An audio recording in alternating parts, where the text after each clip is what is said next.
do is carry on from where we got to last time, which was beginning of organic chemistry. So we were looking at how we can display organic molecules and compounds, and now we're going to look at naming compounds. So we've actually looked at we haven't had too many organic compounds come up before, but actually there's set ways of naming organic compounds. So it's very different to lots of other compounds that we've talked about before.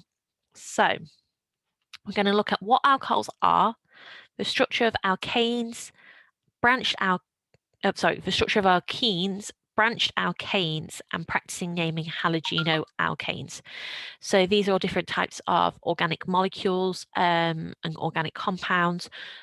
Lots of this might just be, you might remember from GCSE, but it was probably one of the later topics you did. And it's also a bit of a tricky one. Some people really enjoy naming them and some people really don't like it. So we'll have a bit of a practice at doing that on here. It's all really important, like when we put our hyphens and our gaps as well. So we'll go through that. So first of all, and what are alcohols? So alcohols are any compound that has the functional group that is a hydroxyl group, so the OH. So we see that a lot. We had a lot of those examples last time. And basically, when we have alcohols, so anything that has a functional group of OH. So here we've got the molecular formulas of them. So we basically do them based on how many carbon atoms they have. So we can have alcohol that has one carbon atom. So its molecular form would be CH3OH, and its name would be methanol. There's two carbons. Again, it's C2H5OH. So obviously everything's just increasing by one carbon, two hydrogens each time. That would become ethanol. 3 carbons, propanol. 4 carbons, butanol. 5 carbons, pentanol. 6 carbons, hexanol. This is actually really, really important to remember and learn. You can get asked quite regularly to name an alcohol. So you might be given its formula drawn out, its displayed formula. So you might get this. Oops, that was an interesting way of drawing a H, and asked to name that compound. So obviously that would be methanol. You might get asked different ways of drawing them out. You might get asked to draw ethanol, or you might get asked to give its molecular formula. But basically, the rule for molecular formula for hydroxyl groups would be CN plus 1 each time, and then it'd be HN plus 2 each time. So alcohols with 3 or more carbon atoms display something we call positional isomerism. So this affects our naming alcohols. So I have just said, oh, it's just ethanol, methanol, well, methanol, ethanol, butanol, propanol, hexanol, all those different ones. But actually, when we have differing amounts of carbon atoms, we can have something called positional isomerism coming into place. So that's where it is the same compound, but depending where that functional group is. So obviously, if we'd only got one carbon atom, it's not going to change where that functional group is. It's always going to be on that first carbon for naming it. Again, if there's only 2 carbons, it might be on the first or the second, but basically when we're naming compounds, we always look for the largest carbon chain. So that'd be 1, 2. If it was the other way around, it would still be classed as 1, 2, because it would still just be a 2 carbon chain. So we would just name it from this direction and go, okay, it's 1, 2. So it'd be a 1. So that doesn't basically affect it. But if we have 3 or more, we can get positional isomerism arrays all. So for example, we could have this OH, HH.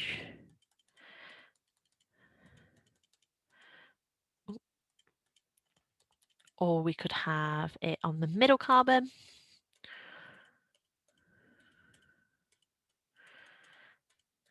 I'm not drawing the hydrogens on now, but you can see how we could have those different situations. So what we would do is we'd identify the base name by counting the number of carbons in the chain. So the base name, so we've got 3 carbons here. that contain the functional group, and then the number of a carbon to which a hydroxyl group is attached is written and an ol is added to the end. So for example, this would be 1, 2, 3, and it wouldn't matter which way I numbered that. It could be 1, 2, 3. That's always going to be 2.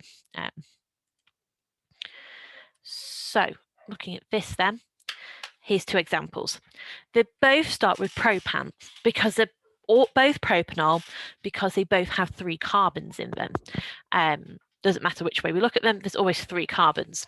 So it's always propanol. But this is propan 1-ol because the hydroxyl group is added to the first carbon. So the carbon chain 1, 2, 3 is added to the first carbon, so that's propan 1-ol. This one is added to the second carbon in the chain, so it's propan 2-ol. A bit of a strange one, but if we had it like this, again, I'm not going to draw all your hydrogens on.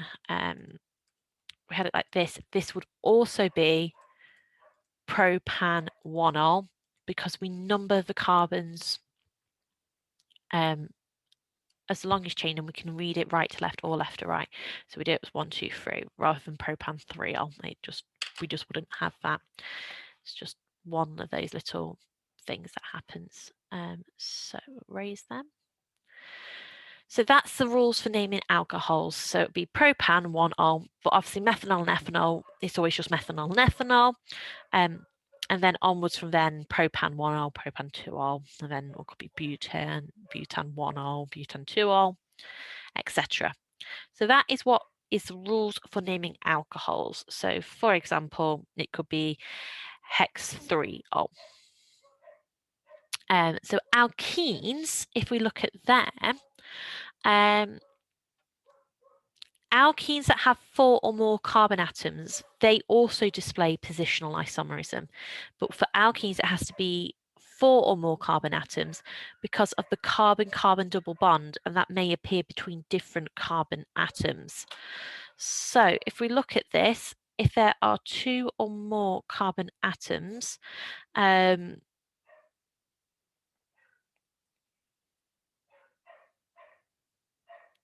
so if there are 2 or more possible positions for the double bond, a number is used before the ene to indicate the first carbon involved. So again, for alkenes, we are looking at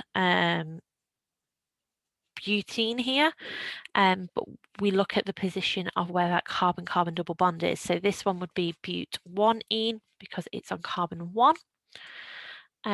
Well, position for double bond and numbers used before the ene to indicate the first carbon involved. So that would be carbon 1, that would be at carbon 2.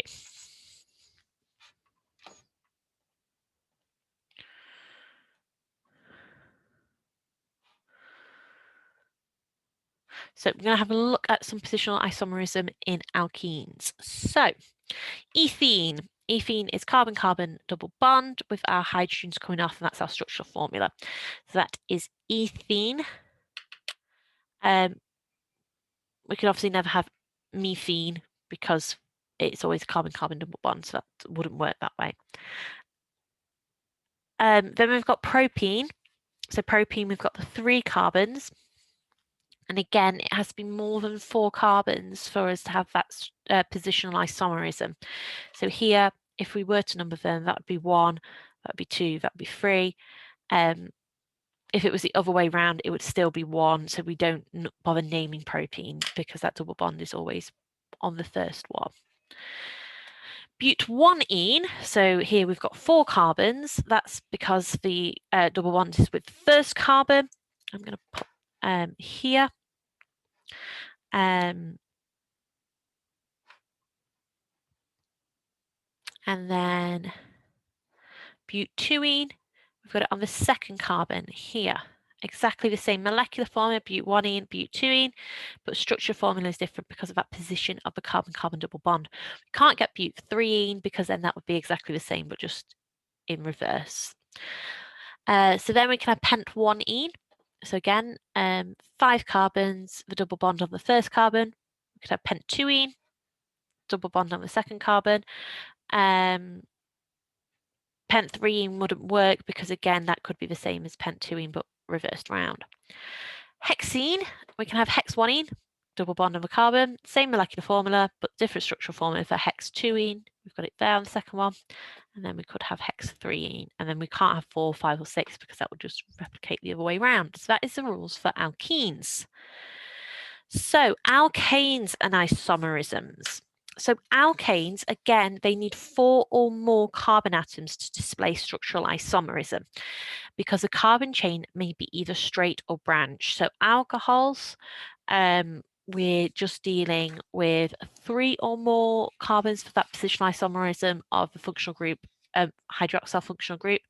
Alkenes, it's 4 or more because of that carbon-carbon double bond.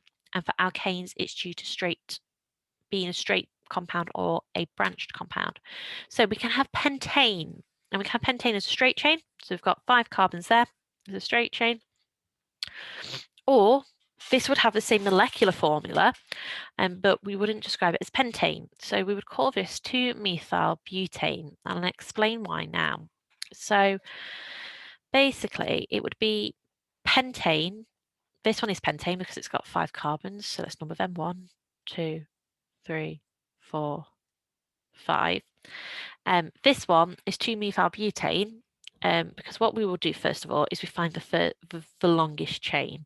So 1, 2, 3, 4. That's our longest carbon chain. So 1, 2, 3, 4. So it's 2-methyl-butane. So it's methyl because we've got this extra methyl here. So it's 2-methyl, then butane because we've got 1, 2, 3, 4 carbons left up there. 2-methyl-butane. And we'll look at naming them a bit more. So the name of alkanes depends on whether they are straight or branched. So how are branched alkanes named? So let's have a look at these again. So what we do is the longest carbon chain is identified in our alkane. So here we go, we've got 5 carbon atoms, 1, 2, 3, 4, 5. So it's going to be a pentane. Then we've obviously got this methyl group here. So what happens is the alkyl groups are identified. So CH3 would be methyl, which is what we've got in this example. C2H5 would be ethyl, C3H7 is propyl, and C4H9 is butyl. And what happens, the alkyl group is identified, so in this situation it's methyl, and these are groups that are obtained by removing 1 hydrogen from an alkane. So in this situation, it's methyl, so this would be methyl pentane. And then the very last step for naming this alkane is actually numbering where that methyl group is. So the position of that alkyl group, methyl, is determined by numbering the carbon chain starting at the end nearest the alkyl group. So this end is nearest the alkyl group. So we start from here, 1, 2, 3, 4, 5. So it's 2-methyl pentane. So if we look at another example, the position of our alkyl group is always the lowest possible number because the numbering always starts from the carbon chain nearest to the alkyl group. So again, this would be 2-methyl pentane rather than 1, 2, 3, 4, 5, so 4-methyl pentane. So we always do it number from the side that's closest to the alkyl group. So 2 identical alkyl groups, if we attach them to the chain, they are represented by the prefix di. The number of carbon atoms to which they're attached to is listed. So for example, in this situation, we would number them. And we would say it would be 2, 2, because we've got them branching off either side. So it's 2, so 2 and 2. So 2, 2, di, because we've got 2 methyls, dimethyl pentane. And if the alkyl groups are attached to different carbon atoms, the number of each carbon atom is listed separately. So in this situation, we'd go 1, 2, 3, 4, 5, and we would have 2 and 4, so we would have 2,4-dimethyl pentane. It's still di because we've still got 2 methyl groups, but they're not both found at the number 2 carbon. One's found at the number 2 carbon, one's found at the number 4 carbon. So we would call it 2,4-dimethyl pentane. And the last thing to name, look at how to name, is halogenoalkanes. So halogenoalkanes are obviously alkanes with a halogen attached to it. So a prefix is added to the name of the alkane depending on what halogens are attached to it. So it's basically exactly the same rules for alkanes plus the halogen.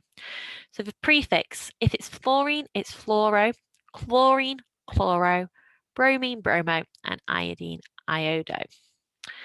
And then we number the halogen atoms again. So if we have one halogen atom, we don't say anything, we just call it fluoro. If there's 2 fluorines, it would be difluoro, 3 tri, 4 tetra, and 5 penta. So we use this other prefix to indicate how many atoms of each halogen is present. So if we had 1 fluorine and 1 chlorine, it would just be 1 fluoro, 4 chloro, pentane, for example. I don't know if it is. I don't know what comes up next. So numbers are used where necessary to indicate which carbon atoms each halogen is attached to. So I'm going to type in the answer to this, but I've already done it earlier and it gives you the wrong answer. So it's an absolute nightmare. So this one is chloro. Now we don't need to put a number in front of it because it's just number 1. But we have got 4 of them. So it would be tetra, chloro,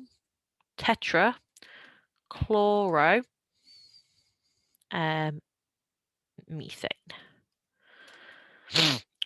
But it tells me it's something else. So it tells me it's something to do with iodine. So we're just going to miss that because that is just ridiculous because it's not iodine. So if we look at this one's a bit easier to not argue with it. We've got bromine in here. So we know we're going to have a bromo involved. So let's count our carbons. Let's number our carbons closest to the, here we go. So we'll go 1, 2, 3, 4.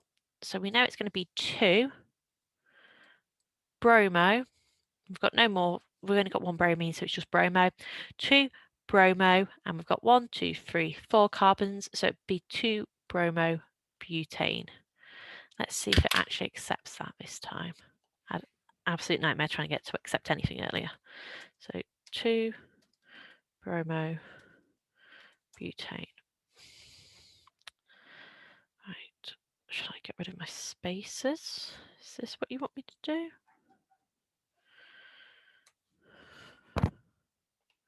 Oh, there we go. I wanted to get rid of spaces. Okay, let's clear this one. So this time we've got 4 bromines. So it's also on 1 and 2. So it's going to be tetrabromo because we've got 4 lots of bromine. So we've got 1, 2, 3, 4 bromines. So we know it's going to be tetrabromo. Clear.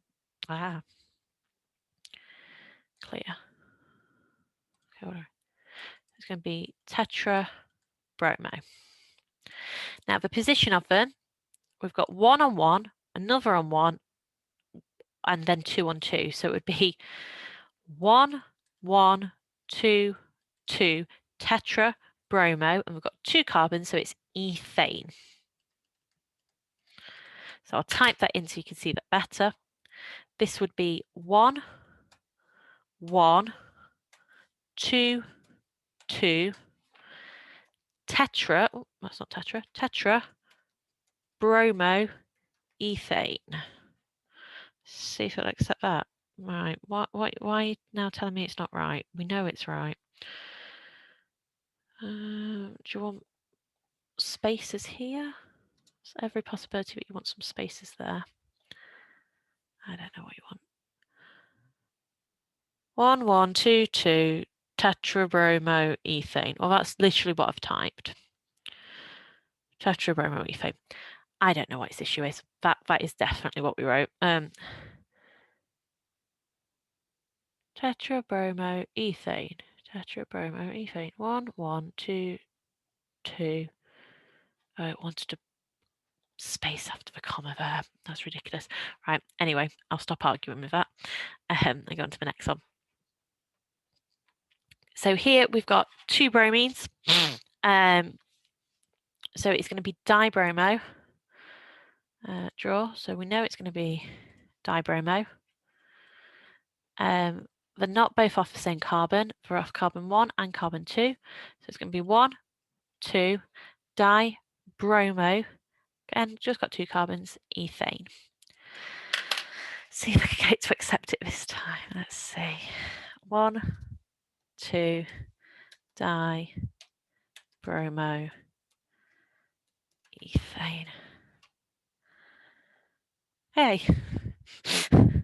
And then finally, we've got quite a lot going on here. So we've got iodine, fluorine, and chlorine. So if we go with the iodine, we've got diiodo, and that's 1, 1. So we'd have 1, 1. Diiodo. Diiodo.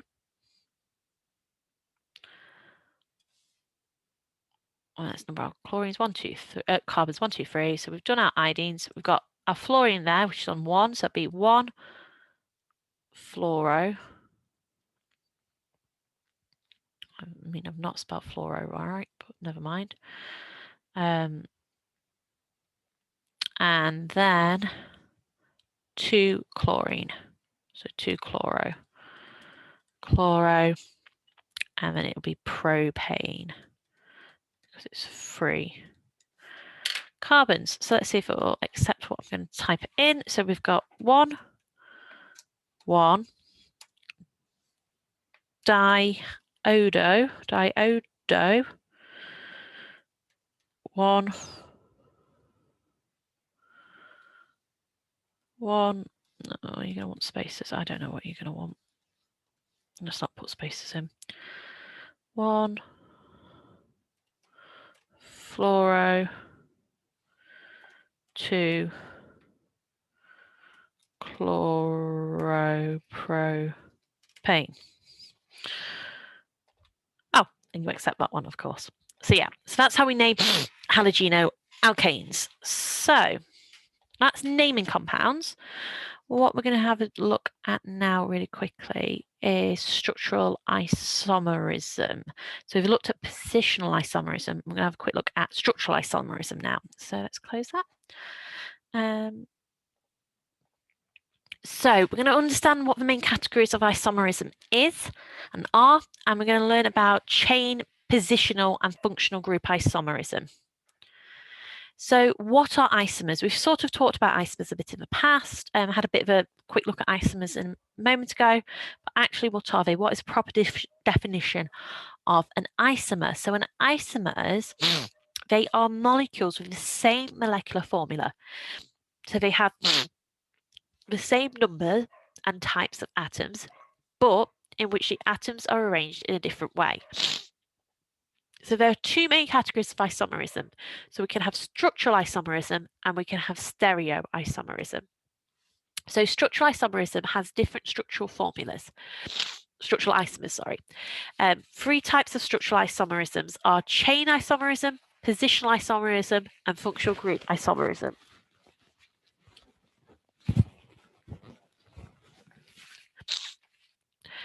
Stereoisomers have the same structural formula, but the 3D arrangement of atoms is different. So 2 types are cis-trans isomerisms and optical isomerisms. So first thing we're going to look at is chain isomerisms in alkanes. So we've just looked at alkanes, and actually we're going to look at these chain isomers. And that will come down to how we were saying about the naming them. So they can either be a straight molecule or they can be branched. So the carbon chain can be arranged differently in alkanes. So for example, hexane has several chain isomers, all with the molecular formula C6H14. So for example, we can have hexane, we can have 3-methylpentane, and we could have 2,3-dimethylbutane. They're all hexane, but they're all isomers of hexane because they all have this different structural formula, because they all have the branches in different places, so depending on if it's branched or if it's a straight chain. So then we can have positional isomerisms. So that was a chain and positional. So positional isomers, this is when our functional group, so for example in alcohols, is attached to a different carbon atom. So for example, we can have them with halogenoalkanes as well. So for example, chloropentane has several positional isomers, all with molecular formula C5H11Cl. So we could have 1 chloropentane, 2 chloropentane, and 3 chloropentane. All have the same molecular formula, but they all have different structural formulas because of the position of the isomers. And then finally, we can also look at positional isomerism in alkenes. And this is only in alkenes which have 4 or more carbon atoms. And that's to do with that carbon-carbon double bond. So for example, hexene has several positional isomers, all with molecular formula C6H12. So again, we have hex-1-ene, hex-2-ene, hex-3-ene, and remember, the way that we count the carbon atoms is closest to any of those changes. So for example, we would count 1, 2, 3 or 1, 2, 3, it wouldn't matter. And then finally, we can have functional group isomers. So these contain different functional groups and so are members of different homologous series. So for example, both alcohols and ethers have a general formula CnH2n plus 2O. So they may be functional group isomers. So propanol is an alcohol and methoxyethane is an ether. But they are classed as isomers because they have the same general formula plus their functional groups. So if we looked at this, what type of structural isomers are these pairs of molecules? Well, in this one, it would be a positional isomer. We've got no chains and it's not a functional group, so it'd be a positional isomer, and it's an alkene. So we've got but1-ene here, and then we've got but2-ene there. Here, it would be a chain isomer. And so we would have 2 methylpropene here. So it'd be 1, 2, methyl, 1, 2, 3, propane. And this one, 1, 2, 3, 4, just butane. Okay, so what type of structural isomers are these pair of molecules? These ones would be our positional isomers.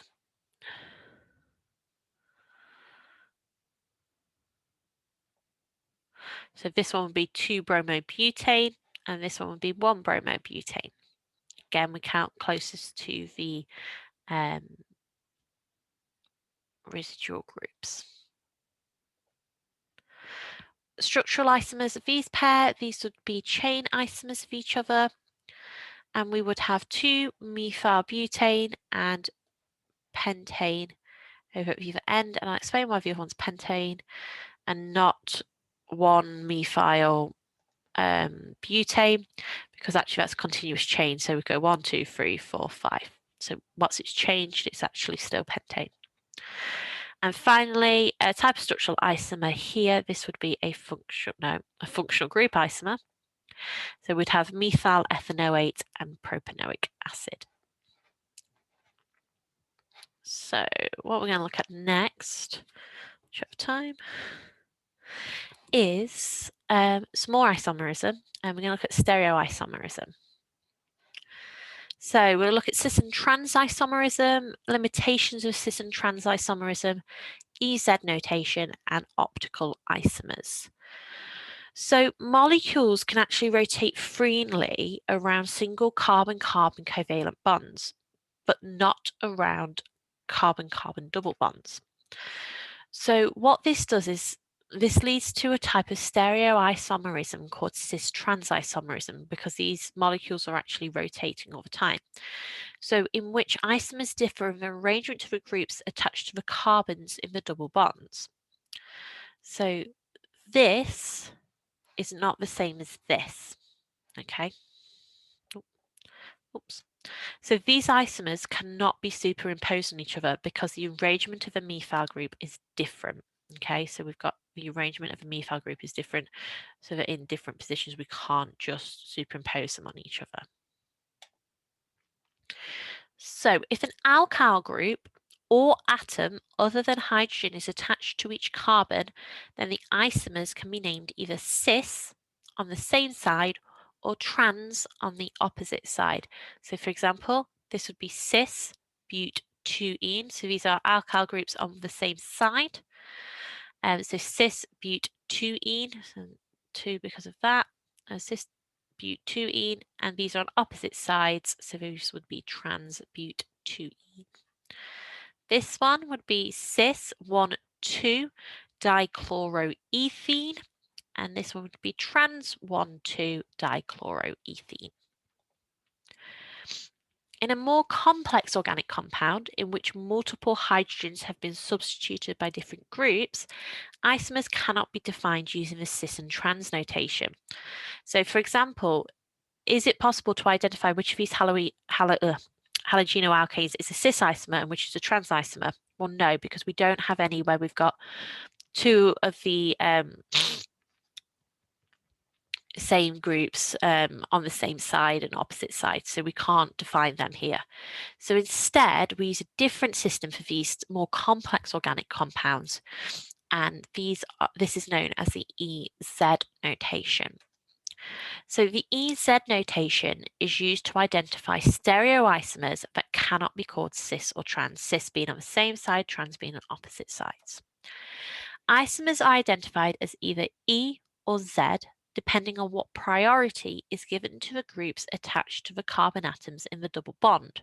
The priority of these groups is determined by a complex series of rules.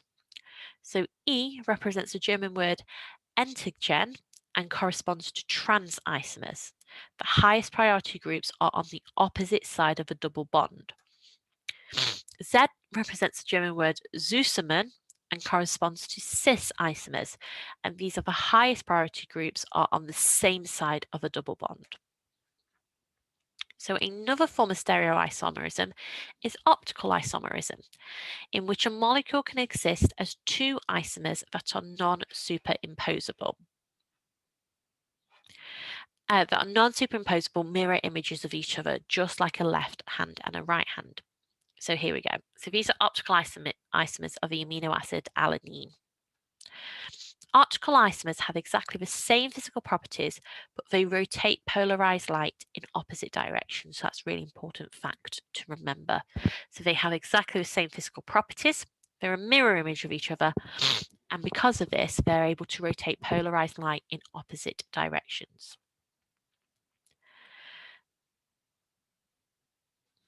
So stereoisomers have the same structural formula, true or false. Molecules cannot rotate about either single or double covalent bonds. That is false.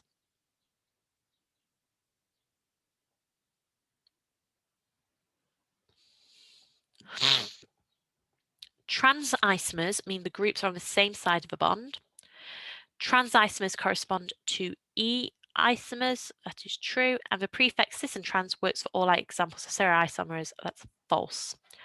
So then, next little bit is reaction mechanisms. And then we're going to start with organic compounds properly.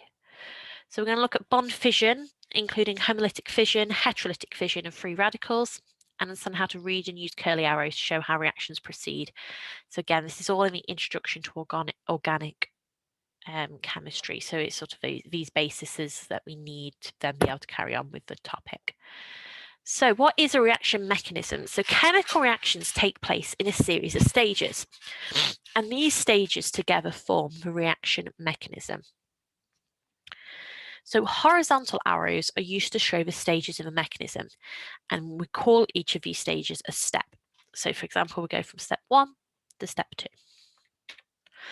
The movement of electrons is shown by curly arrows. So here we're showing actually movement of electrons by a curly arrow.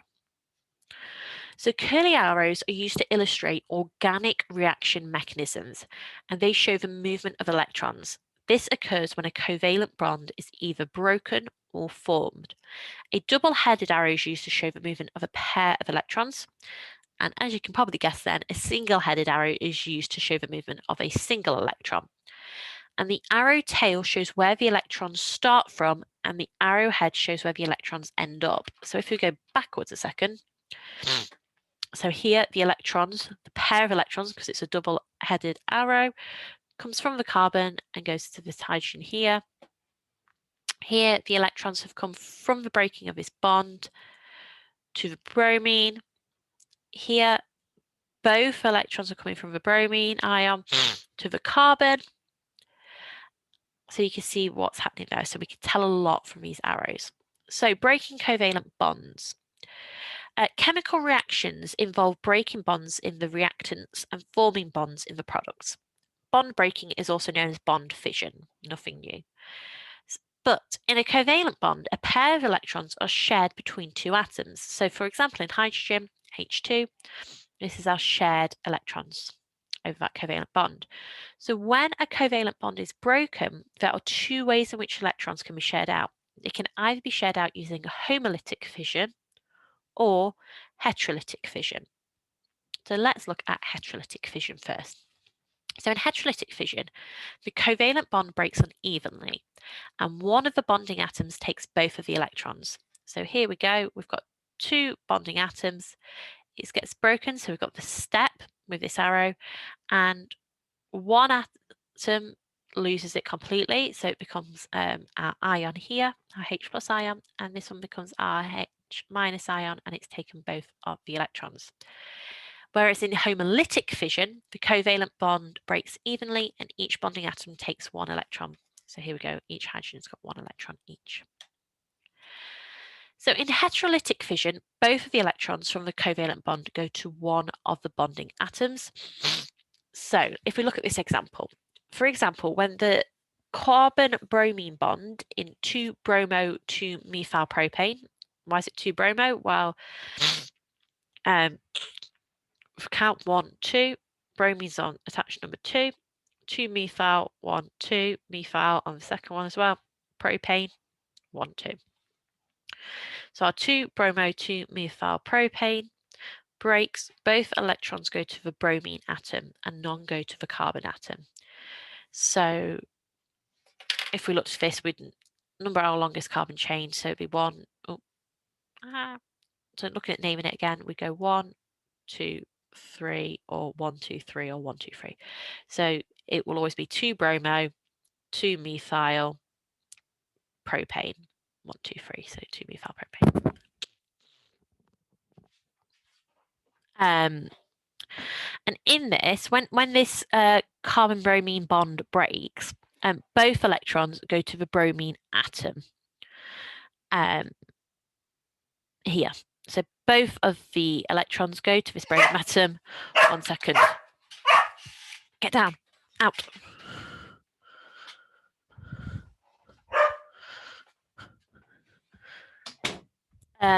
Sorry, so both of the electrons go to the bromine atom, so we have this uneven sharing of the electrons. So we end up with a negatively charged bromine anion and a positively charged carbon called a carbocation are produced. A carbocation is an ion that contains a positively charged carbon atom. So that is our heterolytic fission. In homolytic fission, each bonding atom takes a single electron from the covalent bond. So for example, when our chlorine-chlorine bond in chlorine breaks via homolytic fission, each chlorine atom takes one electron from the Cl bond. And so this is shown by drawing two single-headed arrows from the middle of the chlorine-chlorine bond to each atom. Each single-headed arrow indicates the movement of a single electron, and the products of reaction are two chlorine radicals. So let's talk about what we mean by radicals. So radicals, or often termed free radicals, are species that have a single unpaired electron, and this electron is represented by a dot. So for example, this is our radical here. So radicals are very, very reactive, and therefore they are short-lived. They readily react to gain an electron from another species so that they no longer have to have an unpaired electron. So forming covalent bonds. So the formation of a covalent bond is shown by a curly arrow starting either from a lone pair of electrons or an atom, or from another covalent bond. So for example, in step 1 of the reaction below, one of the pairs of electrons in the carbon-carbon double bond forms a bond with the hydrogen atom of hydrogen bromide. The curly arrow is drawn from the middle of the carbon-carbon bond to the hydrogen atom here. So we're saying we're moving both of those electrons from there to here. At the same time, the hydrogen bromide bond breaks, and this is shown by our curly arrow from the center of the HBr bond to the Br atom. HBr is polar, so its dipole is induced in the reaction mechanism. So therefore, in step 2 of the mechanism, the lone pair on the Br anion forms a bond with the carbocation here. The curly arrow is drawn from the lone pair in the Br anion to the carbocation. So, in an organic reaction mechanism, what does a double-headed curly arrow represent? It represents the movement of an electron pair. Heterolytic fission is when a covalent bond breaks and each bonding atom takes a single atom, forms two radical species, forms a cation and an anion. Oh no, it doesn't. What am I saying? It doesn't. Heterolytic fission. It goes to separate places, forms two radical species, breaks, and each bonding atom takes a single electron. Oh, both go to one of the bonding atoms. Yeah. So which of these curly arrows shows homolytic fission? So if it gets separated equally, that will be that one. What is a radical? A positively charged species, a species with a single unpaired proton, a negatively charged species, or a species with a single unpaired electron. It is a species with a single unpaired electron. Which of these is an oxygen radical? This would be an oxygen radical because it has a lone electron there.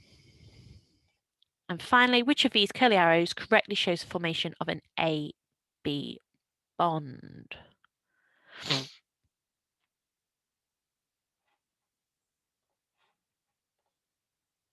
And it's that one because we've got our two electrons joining with our A plus over there. Okay, so I'm just going to get the next little bit. Okay, organic.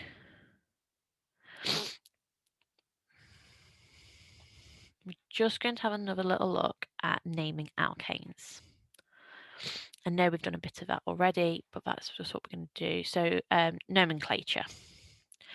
So what an alkane is, what isomerism is, a nice quick recap again, and name branch chain alkanes. So alkanes are a homologous series of hydrocarbons, and they have the general formula CnH2n plus 2, and the names end with an ane. So alkanes contain only single carbon-carbon bonds, so they are saturated. So we've got methane, ethane, propane, butane, pentane, and hexane. Like we said, alkanes are four more carbon atoms, display structural isomerism because a carbon chain may be either straight or branched. So we've got pentane as a straight chain, or it can be structured so that we've got 2-methyl butane. And the name of alkanes depend on whether they are straight or branched. How branched chain alkanes named? Let's have a quick look again. So we identify our longest carbon chain, and the name of the alkane is based on the number of carbon atoms in this chain. So the longest chain here is 5, so it'll be pentane. The alkyl group is identified. In this instance, it's just one, so it's methyl, 1 carbon, 2 carbons at be ethyl, 3 propyl, 4 butyl. And these are obtained by removing 1 hydrogen from an alkane. The position of the alkyl group is determined by the number of the carbon chain starting at the nearest alkyl group, so it'll be 2-methyl pentane.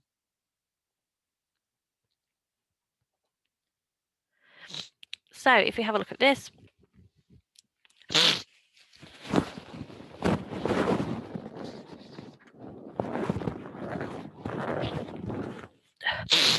we would have sorry, if we had a look at our alkanes again here, we just have to remember that 1 is methane, 2 is ethane, propane, butane, pentane, hexane. So naming our alkanes, we've got number 1. Oh, that doesn't help. 1, 2, 3, 4. And our methyl is coming off there, so it would be 2 methyl, 1, 2, 3, 4, butane, 2 methyl butane. This one, we've got 1, 2, 3, 4, 5 in the bottom, so it's going to be pentane. And this time we've got 2 coming off, so it'd be methyl. And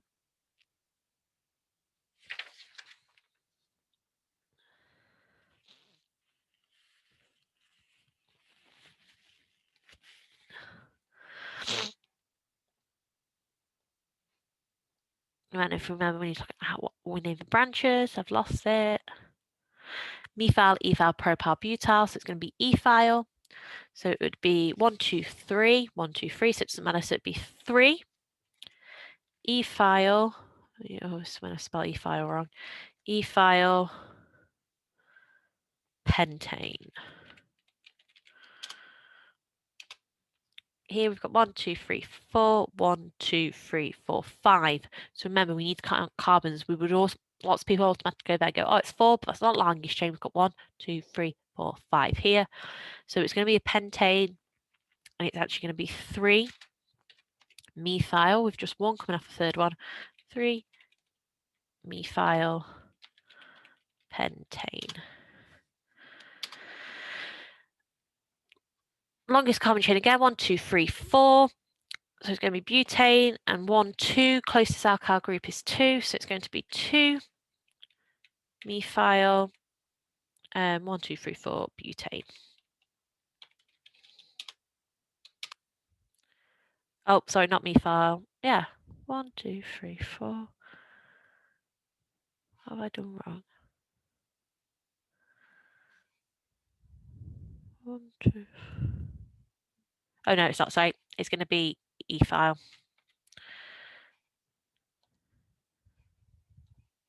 I spelled something wrong. Methyl butane. Okay. So, last little bit for today. Ooh, do I really want to start fractional distillation now? Let me think. Let me open it. Fractional distillation.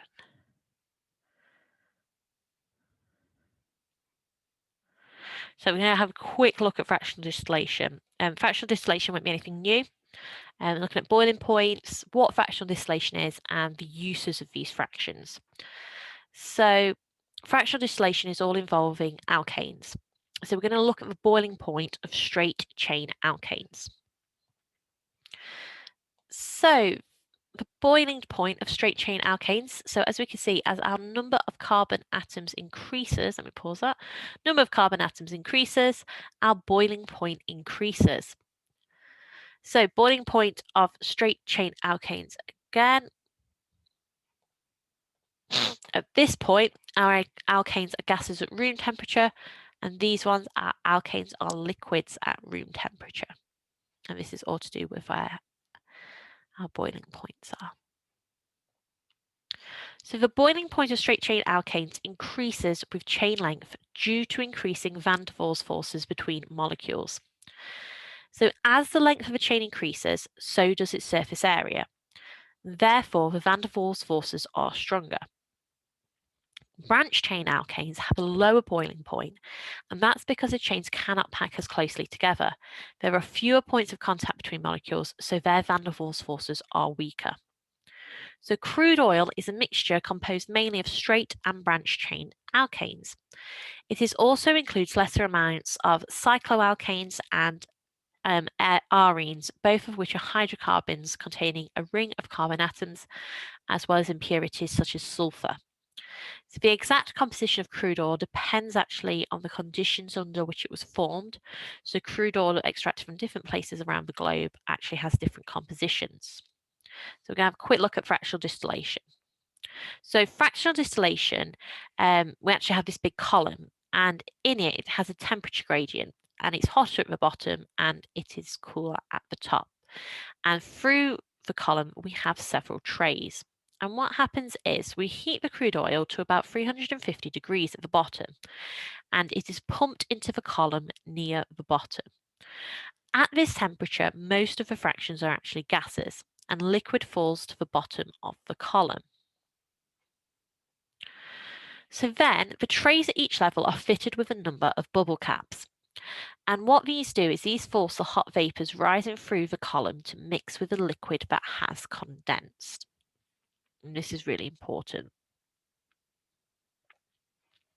So alkanes with a high enough boiling point condense at this level. Alkanes with a lower boiling point remain as gases and they pass up the column to the next tray to the boiling point that would be cooler. Because remember, it's hotter at the bottom, cooler at the top. So the condensed fractions are then either piped off or they are routed back down to a lower level where they re-vaporize and they go through the cycle again. And alkanes with lower boiling points do not condense, but they actually pass through all the trays to the top of the column where they are then collected as a gas. So what do we use them for? So the top level, those ones with the really low boiling points, the refinery gases, these are made up of 1,4 carbon atom alkanes.